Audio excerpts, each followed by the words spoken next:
Good morning guys, this is AK, your friend. You're watching L'Express English. So today's topic is could. There are several ways to use of could. So I'm gonna tell you one of them is possibility of future. So how can you use it in future? Yes, you heard me right. For future, could. Like you've seen in matches, the cricket matches, it could be catch.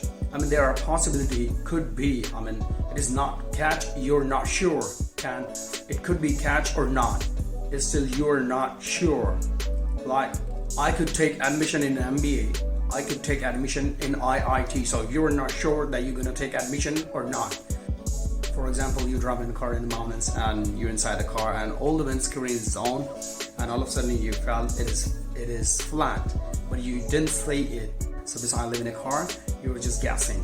It could be flat. So you can say it could be flat. You didn't see the tire. So use of could be a little bit tricky, but it's not that much hard. You have to practice more. If you like this video, please do like, share and subscribe with your friends and family. Bye bye.